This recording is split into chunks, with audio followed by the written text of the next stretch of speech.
Hello and welcome to Indus News live from Islamabad. I'm Meher Sher and these are the headlines.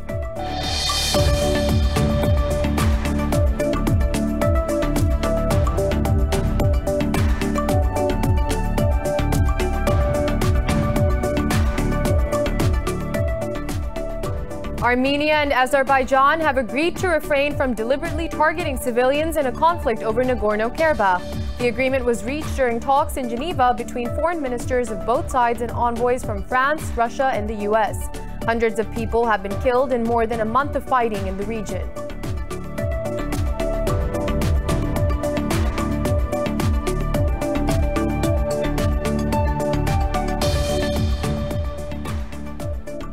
In Afghanistan, the government says the deputy head of Taliban's military commission for the Helmand province has been killed in an airstrike.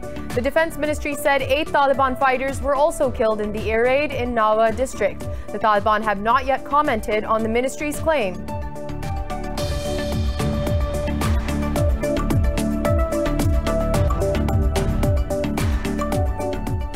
The death toll from the 7-magnitude earthquake in Turkey and Greece has risen to 26, while over 800 are injured.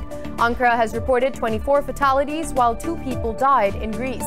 Rescue operations are underway as several buildings collapsed in the Turkish city of Izmir.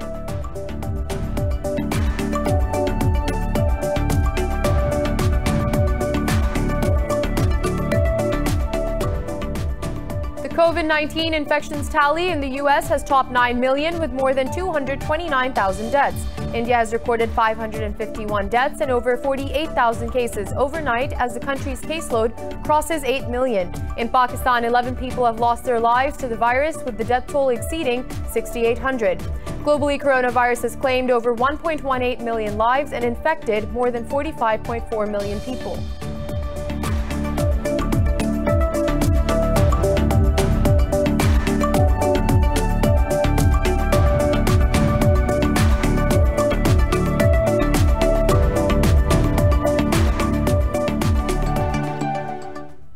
Well, those were the headlines. More news in detail after a short break. Stay with us.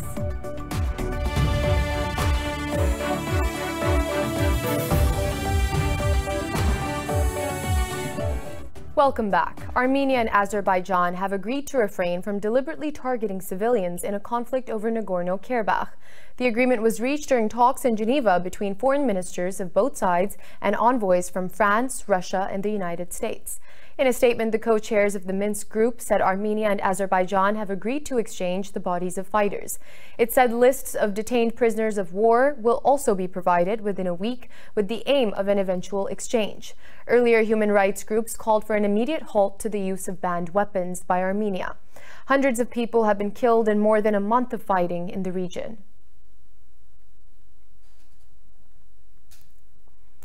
Pakistan's Prime Minister Imran Khan says India is a fascist state inspired by Nazis. In an interview, Khan said India is a threat to all of its neighbors. He said just like how the Nazis wanted to get rid of the Jews, the RSS wants to rid India of Muslims.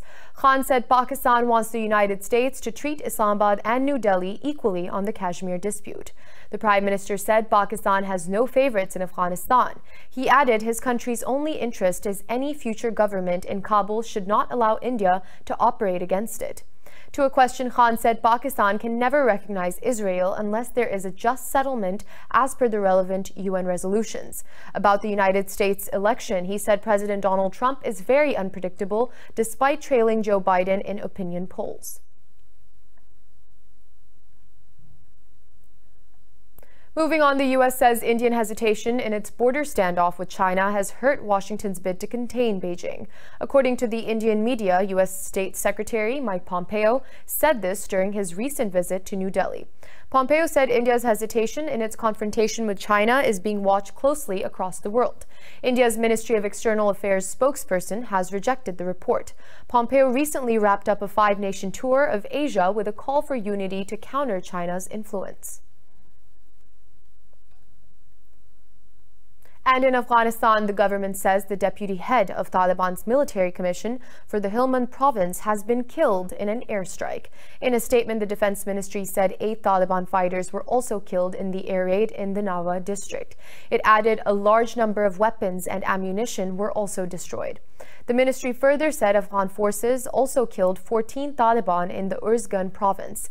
It said 9 other fighters were injured after they attacked army outposts in the Dahrawod district of the province.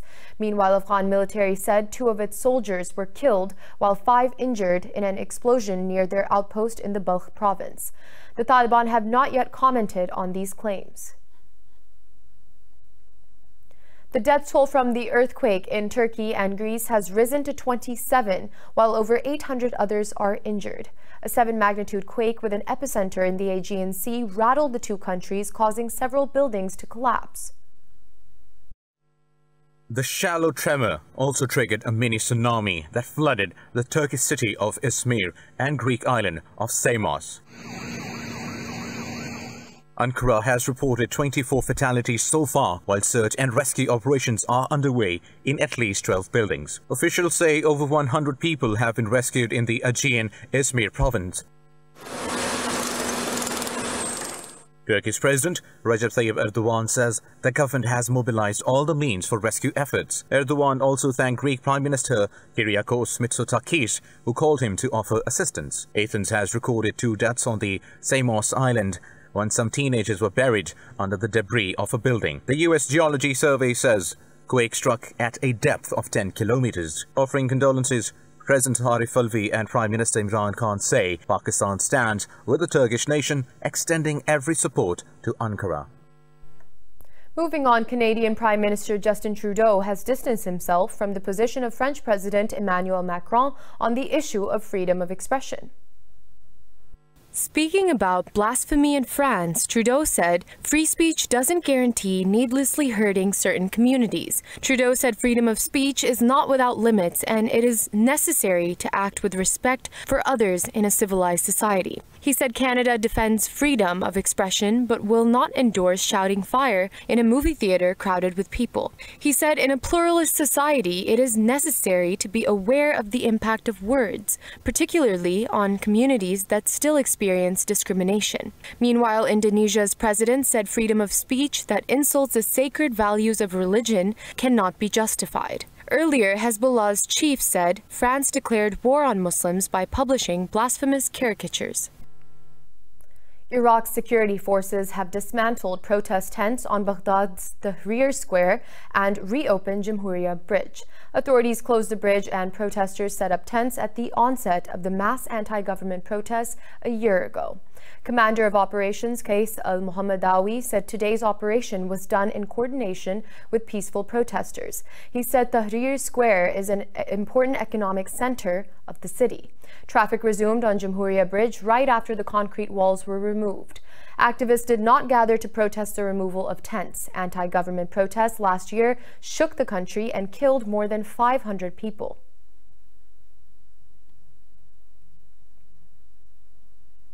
The United Nations says Israel's decision of making 5,000 homes in the occupied Palestinian territory is a clear violation of international law.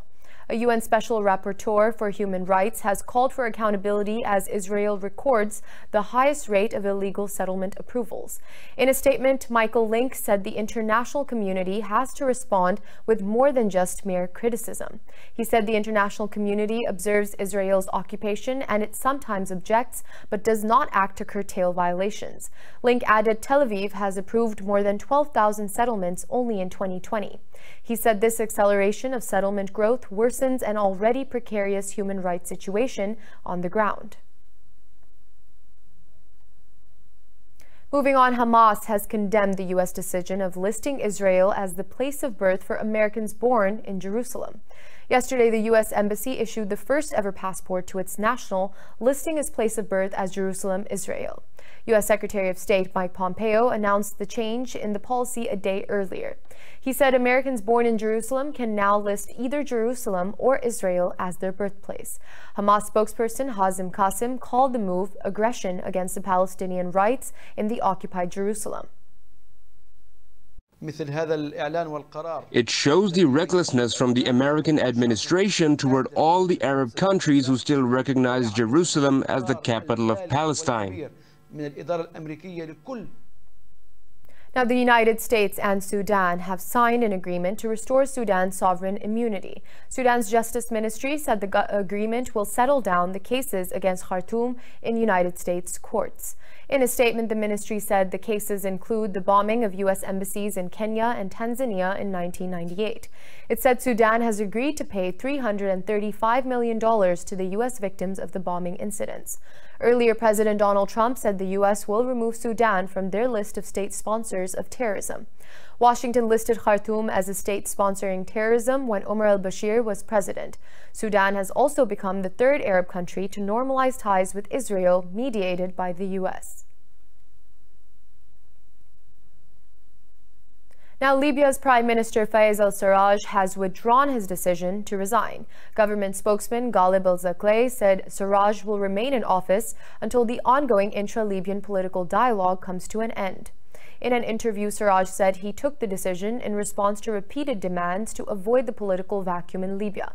This comes a day after Libya's High Council of State urged Sarraj to stay until a new presidential council is selected. Earlier, the United Nations, Tripoli's parliament, and Germany urged Sarraj to postpone resignation for Libya's higher interest. Earlier in September, Sarraj, who leads the presidential council, announced to transfer his powers to executive branch by the end of October. And Algerians are set to vote tomorrow on a new constitution. The government sees the referendum as a key part of its strategy to move beyond last year's popular unrest. Hospitalized President Abdelmajid Tebboune has pushed the referendum to quell the mass protests that ousted his predecessor. The new constitution will limit presidents to 2 terms, giving more powers to the parliament and judiciary. It will also allow the army to intervene outside the country's borders. Despite Abdelaziz Bouteflika's ouster, the protest movement has failed to achieve its goal of an overhaul of the political system. Now, Tanzania's President John Magufuli has won the presidential election. The Electoral Commission says the incumbent president got 12.5 million votes, equivalent to 84%. The commission said Magufuli's main challenger, Tundu Lissu of the Chadema party, backed 1.9 million votes. Lissu has rejected the election as fraud and called for protests. The U.S. says the irregularities and the overwhelming margins of victory raise serious doubts about the credibility of the results. A spokesperson for the State Department said the U.S. will hold responsible individuals accountable. The vote in the African country was marred by allegations of arrests of candidates and protesters.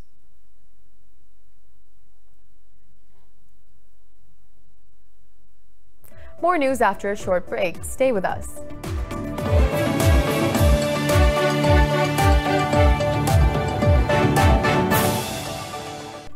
Welcome back. The COVID-19 infections tally in the U.S. has topped 9 million with more than 229,000 deaths. Globally, coronavirus has claimed over 1.18 million lives and infected more than 45.4 million people. More in the following report. It has almost been a year that the first case of COVID-19 was detected, but at no point over the year the world saw a sign of relief. The virus keeps breaking all records of devastation. As Latin America's death toll nears 400,000, most leaders in the region worry countries can soon face a battering second wave. Peru, with around 34,000 deaths, has one of the highest fatality rates per capita in the world. The key is to avoid infection because even if much progress has been made, a person with serious COVID has a 30% chance of dying. That's the truth. 20 to 30% if it's severe COVID that requires a ventilator. The mortality rate in intensive care is still over 40%. The winter surge of the second wave of the coronavirus has created an operational tsunami in much of the European region.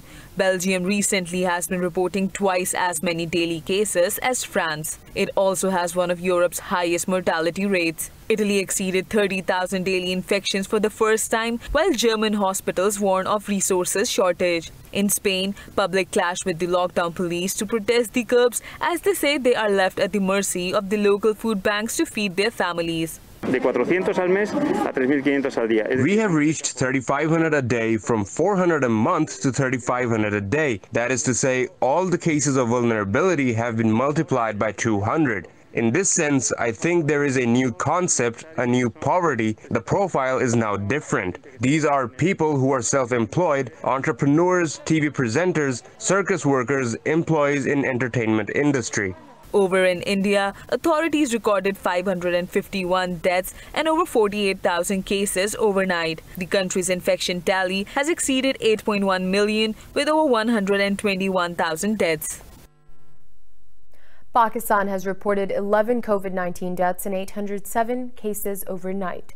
The health ministry says the country's death toll has reached 6,806. The ministry said there are over 12,000 active coronavirus cases in the country. It said out of nearly 333,000 countrywide cases, more than 314,000 have recovered so far. Meanwhile, Federal Minister for Planning Development Asad Umar has sought citizens' help for the compliance of SOPs. In a tweet, Umar urged people to take pictures wherever they see violations of rules and send them to the authorities.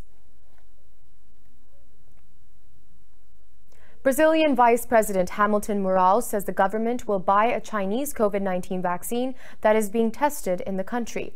This comes after President Jair Bolsonaro said the federal government will not buy vaccines from China's Sinovac. In an interview, Mourão said Bolsonaro's stance was without substance. He said the government has already put the resources to produce this vaccine and will not run away from that.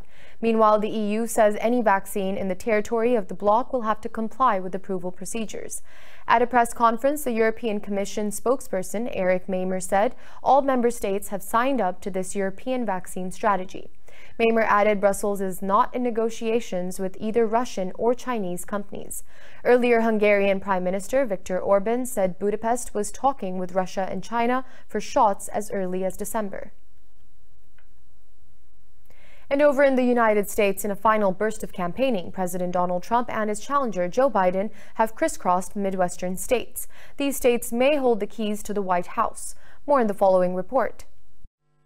The pre-election day voting, either by mail or in person, has skyrocketed amid the coronavirus pandemic. The U.S. Elections Project says 85 million citizens have already cast ballots in the presidential election. Campaigning in the battleground state of Wisconsin, President Donald Trump criticized polling numbers. He said the hidden Trump supporter will turn out and vote for him in greater numbers on November 3rd. Anyway, this poll, so we're tied. Let's say we're tied. One up, one down. We're right, boom, very close. I think we're going to take it easily, actually. I think we're going to take it because we're going to have a turnout probably on Tuesday. You know, our people like to vote. They like to vote on Tuesday, not even on Sunday or Monday. Some 100 supporters of Trump gathered in the northwestern Pennsylvania for a rally before the tally event. On the other hand, speaking to supporters in Iowa, Democrat candidate Joe Biden unleashed on Trump from his handling of coronavirus to his mental acuity. And then, when he was told for the first time that we're like we did today, 1,000 deaths a day, remember what his comment was? He said, "It is what it is." Well, it is what it is because he is who he is.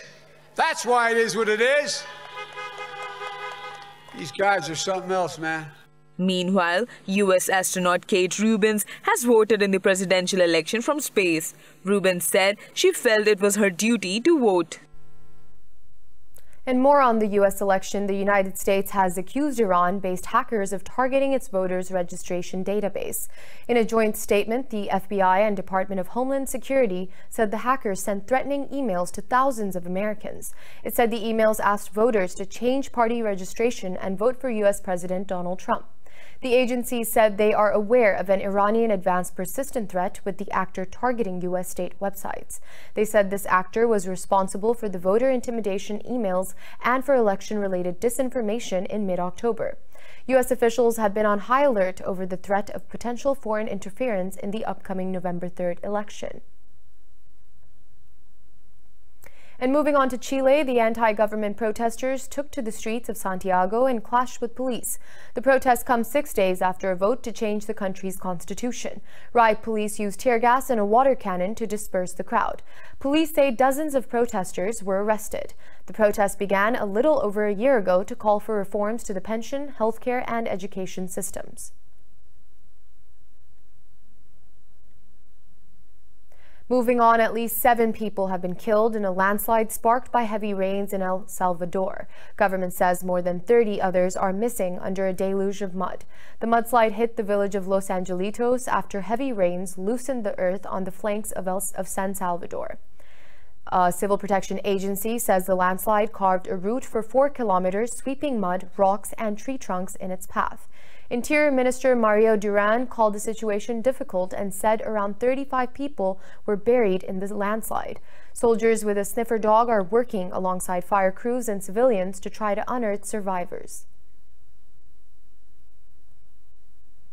And the Philippines has ordered mass evacuation as the world's strongest typhoon of 2020 approaches the Luzon Island. Emergency officials said Typhoon Goni is a Category 5 storm and sustained winds up to 265 kilometers per hour. The officials said Goni is expected to make landfall in the Philippines today. They said rescue equipment are positioned in key areas, but due to the pandemic, the emergency funds are extremely insufficient. Authorities said Goni will bring intense rains over the capital and 14 provinces. This will be the strongest typhoon in the Philippines since Haiyan storm that killed over 6,000 people in November 2013. South Korean officials have released videos warning residents about virus resurgence ahead of the Halloween weekend.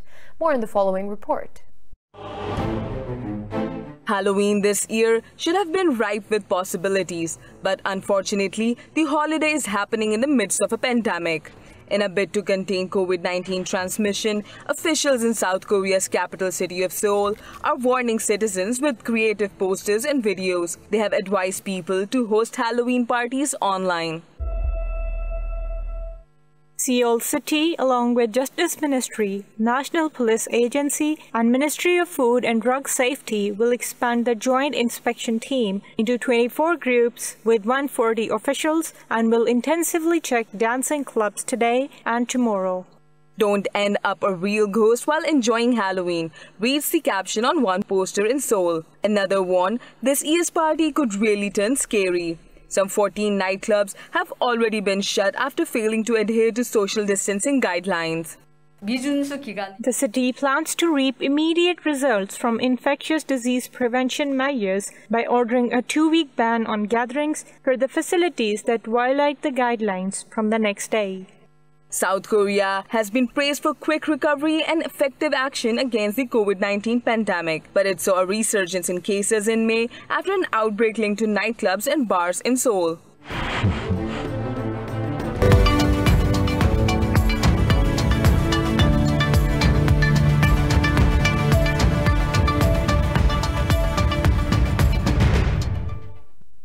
And moving on to business, China's manufacturing sector continues to recover in October. The National Bureau of Statistics said the country's Purchasing Managers Index expanded 51.4% in the current month. It said the PMI has been above 51% since July. The statistics said despite external uncertainties due to the pandemic, the index continues to expand since March. The index for new export orders stayed at 51%, 0.2 percentage higher than in the previous month. Vice President of the China Federation of Logistics and Purchasing says the PMI of this month shows the Chinese economy is resilient on the whole. And moving on, Japan's aerospace manufacturer Mitsubishi Heavy Industries says it will freeze development of its SpaceJet regional aircraft. The company says it took the decision to put the focus on renewable energy and other businesses in a bid to bolster profits. In a statement, Mitsubishi said they will make improvements and assess possible program restart. It said the decision will allow the company to have jobs in its commercial aviation business, helping it save $1.15 billion. The company said it will cut 2,000 jobs at overseas units and reassign 3,000 people internally to cut the costs. Long delayed, the Mitsubishi SpaceJet has missed 6 delivery deadlines since 2013.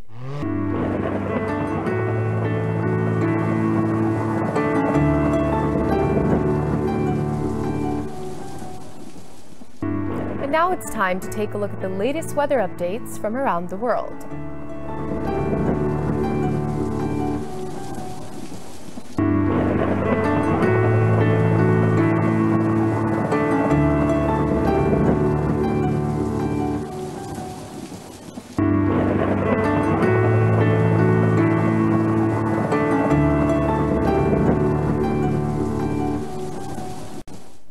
For the latest updates, you can follow us on social media at indus.news.